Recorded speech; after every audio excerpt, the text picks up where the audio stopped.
Welcome to this episode of The Masked Reader.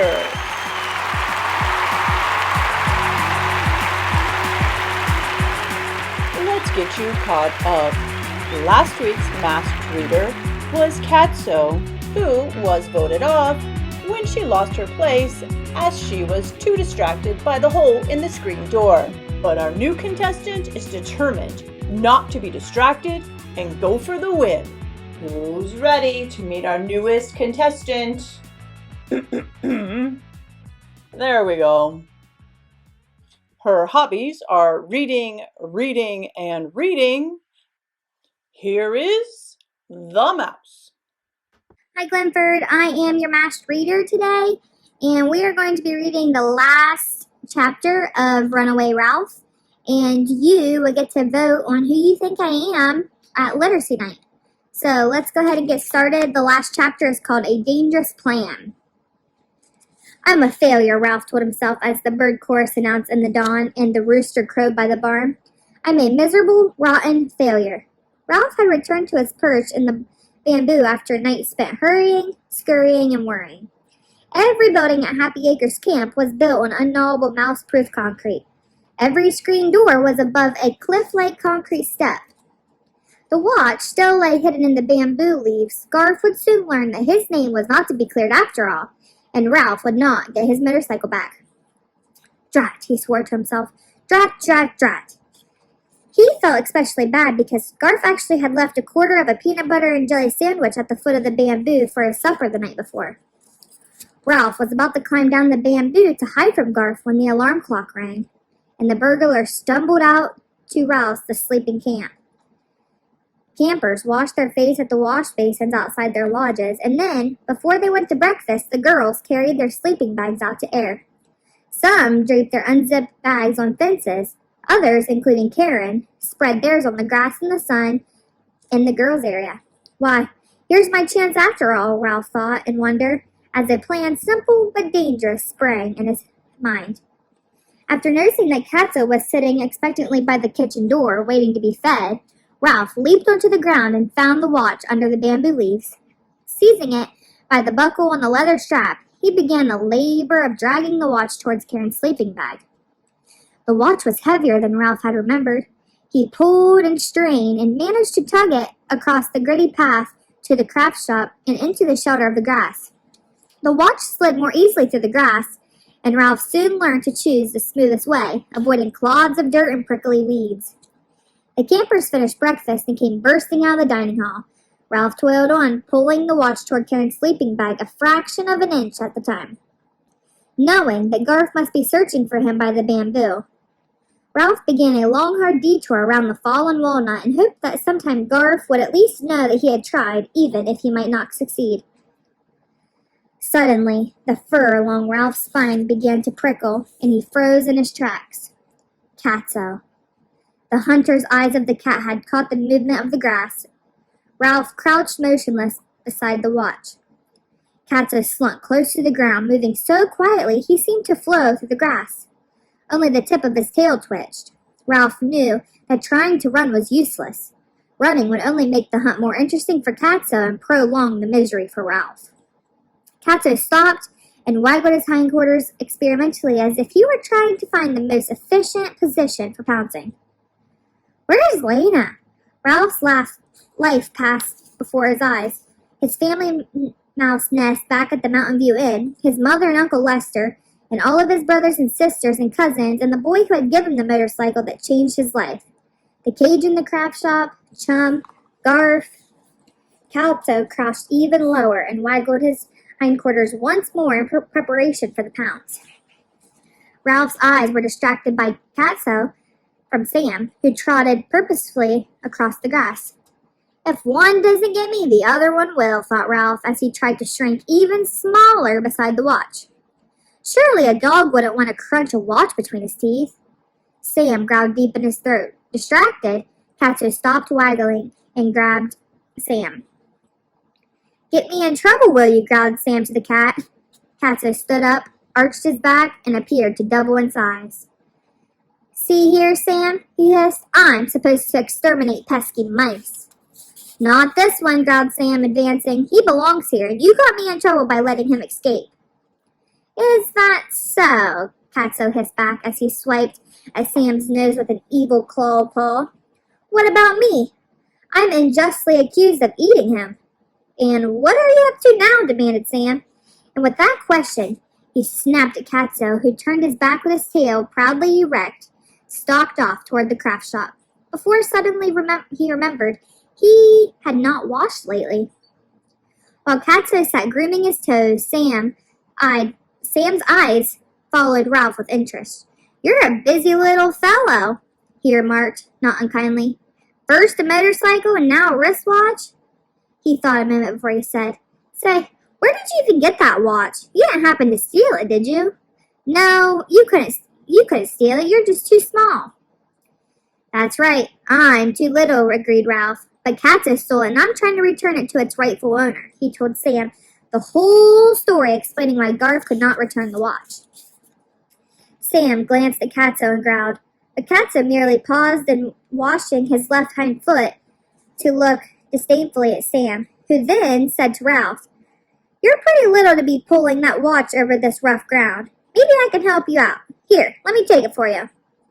Ralph trembled to see that great snout coming so close. He crept away from the watch and stared fascinated as Sam delicately picked up the leather strap in his teeth and trotted over to Karen's sleeping bag, where he dropped the watch on the flannel lining. Ralph crept closer. Thank you, Sam, he said. It was all in the line of duty, said Sam. Still, one thing bothers me. Boys don't come into the girls' area, but couldn't a boy throw a watch over here? A boy could stand on the other side of the fence and toss a watch onto the sleeping bag. I'm not sure Garth's name will be cleared when Karen finds the watch. I never thought of that, admitted Ralph. But give me a little time and I can take care of it. He scurried over to the watch and began to gnaw a hole in the fabric of the sleeping bag. Garth might be able to throw a watch, but he couldn't gnaw a hole. Sam settled himself with his nose on the paws to guard Ralph.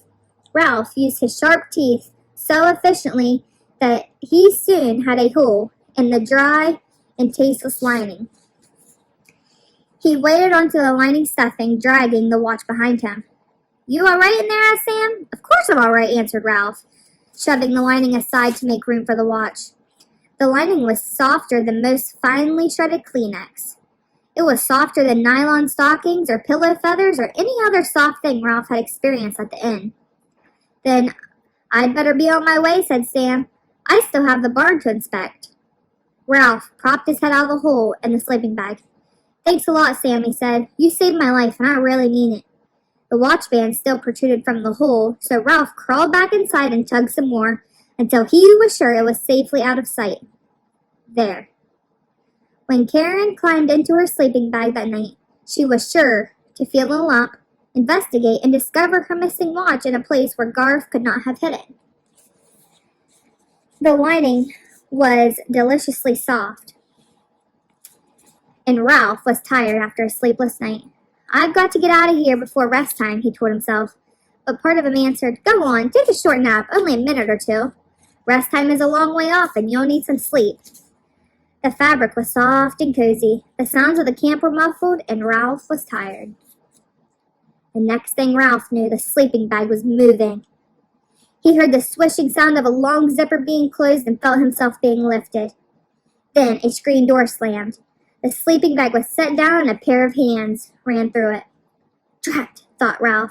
Now I've done it. He heard the muffled sound of the boots being thrown on the floor. The cot beneath him heaved, and a sudden weight seemed to flatten Ralph, even though he was cushioned by the fabric. Ralph could not help himself. He squeaked. The weight pressing on him removed instantly. The springs bounced, 2 feet hit the floor, and Ralph heard Karen's muffled voice say, That's funny. I'm pretty sure I just heard a squeak. It's your springs, silly, said another girl. No, said Karen. It was more like a mouse, and it's right under me. Quiet, girls, it's rest time, said the counselor. I better get out of here, thought Ralph, crawling out of the pocket and in between the 2 layers of the flannel lining. As he started towards of what he hoped was the end, he heard the swishing sound of the zipper. The top of the sleeping bag was thrown back, and Ralph was exposed for everyone to see. squealed Karen. It's a mouse! He isn't even squashed! Ralph leaped onto the floor and was aware of a double row of girls staring at him from their bunks. He started toward an overturned riding boot, realized that he would be trapped inside, and darted the other way without knowing where he was going. All the girls now were squealing. Catch him! Don't let him get away! Aw, isn't he darling? He isn't darling in my sleeping bag, said Karen. Saw-clad feet had hit the floor. Get a wash basin, someone yelled. Catch him under a wash basin. Girls, cried the counselor. Ralph darted this way and that way. No matter which way he ran, he met feet. He was frantic. He knew that he had to find a way to escape before someone clapped something over him. The screen door creaked, so he knew someone had ran outside for a basin. A hat, someone shouted. Where's the hat? In his panic, Ralph ran up over a foot and in a white sock. Its owner screamed. Sam, alerted by the scream, began to bark. A straw cowboy hat plopped down on the concrete floor, making a dark dome over Ralph. The daylight that shone between the straws seemed like a starlight to a mouse. Look, shrieked Karen, a hole in my sleeping bag. He chewed a hole right through my sleeping bag. Sam, frantic to protect the girls, scrambled his paws against the screen door. It's only me, squeaked Ralph, but nobody could hear him. Ralph was alert, waiting for someone to lift the hat so that he could make a dash, if not for a knothole, at least for the shelter of a bunk. There's something in the hole of my sleeping bag, cried Karen. My watch, look!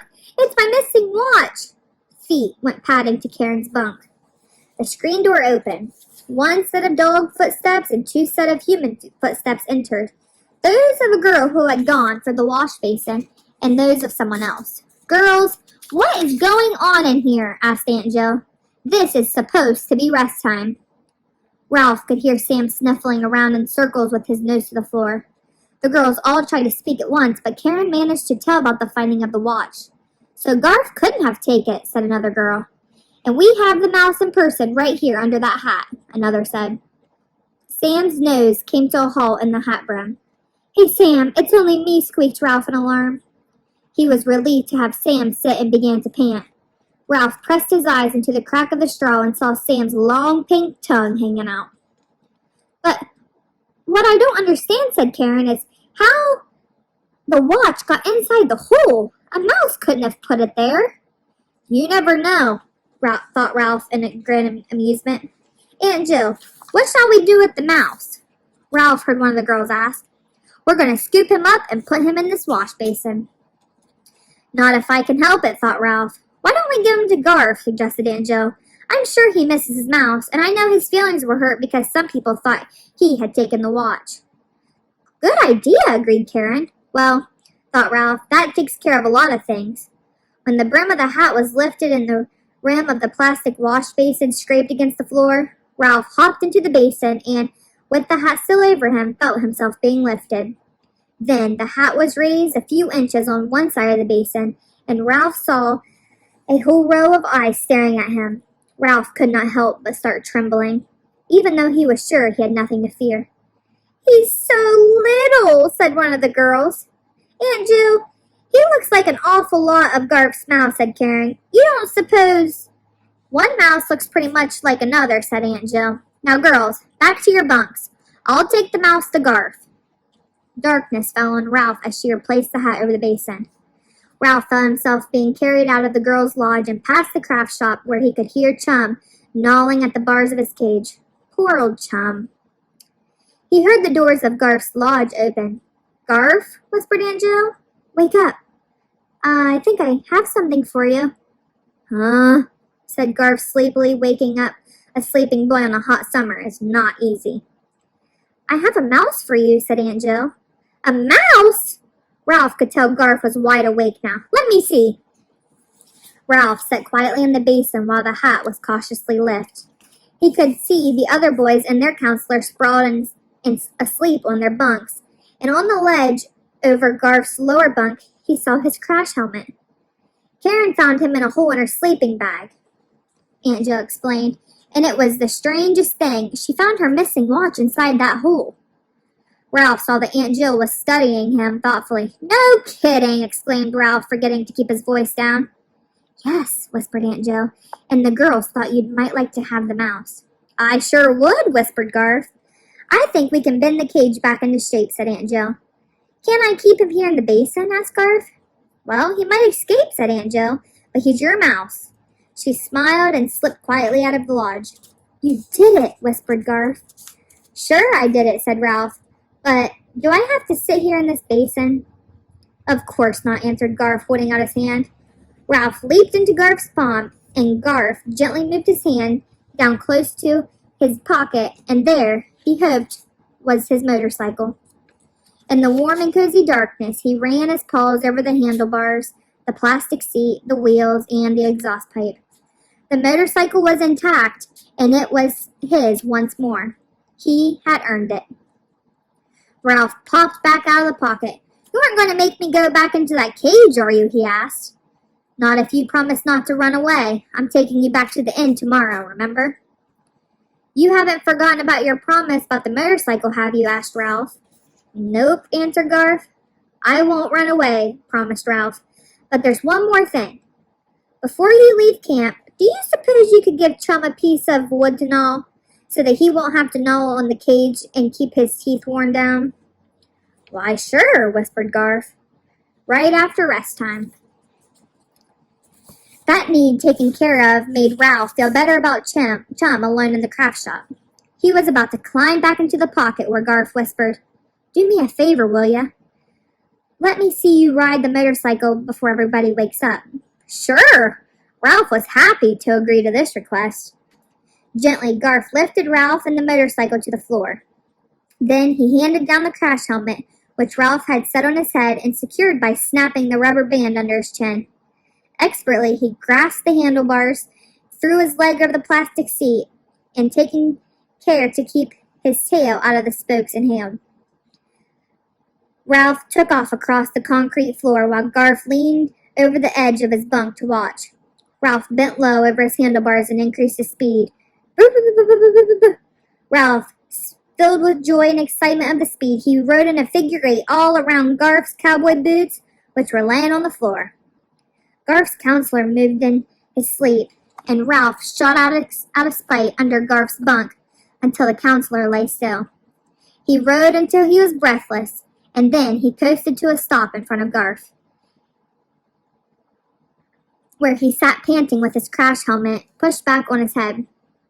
"Boy," whispered Garth, "was that ever great?" Ralph silently agreed.